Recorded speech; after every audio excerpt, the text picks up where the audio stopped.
On est en 1929, fin 29, et Biscarrosse à l'époque est un petit village de résiniers de 2000 habitants. Et tout d'un coup, Biscarrosse va passer à l'ère industrielle, grâce à un homme, Pierre-Georges Latécoère, qui décide d'implanter sur les bords du lac de Biscarrosse-Parentis une base de montage et d'essai d'hydravions.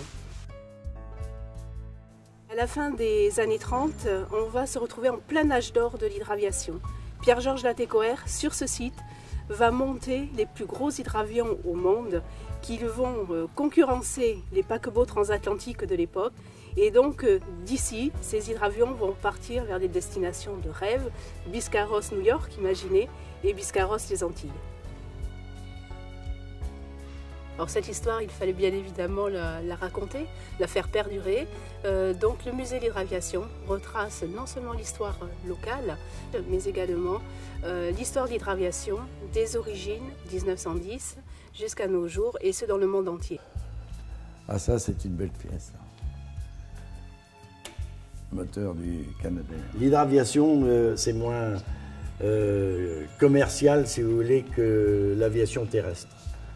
On a besoin de plus de puissance, ça va moins vite, il y a plus de traînées, donc ça n'a pas été viable. On ne s'en sert plus maintenant que pour faire les incendies, les Canadair, ou le tourisme sur des endroits peu praticables tels le Canada ou en Sibérie ou dans des endroits difficiles d'accès. Notre chef-d'œuvre, ça vous donne des sensations, ça vous donne la joie de vivre du vol.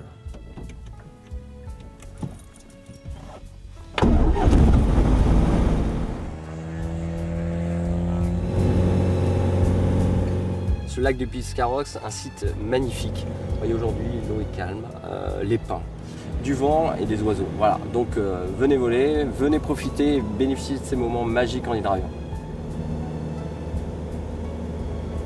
Et l'atterrissage sur l'eau, c'est une surface qui bouge, qui vit.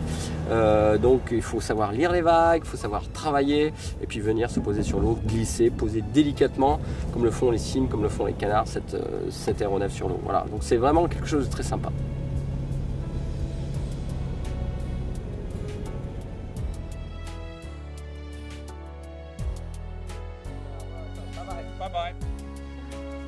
T'as le Catalina qui vient aujourd'hui.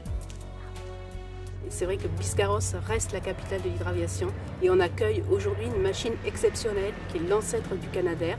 Voilà, donc un appareil de collection qui nous arrive tout droit d'Angleterre et qui vient ici faire des qualifications, parce qu'il y a très peu de pilotes encore en vie qui peuvent piloter ce genre d'appareil.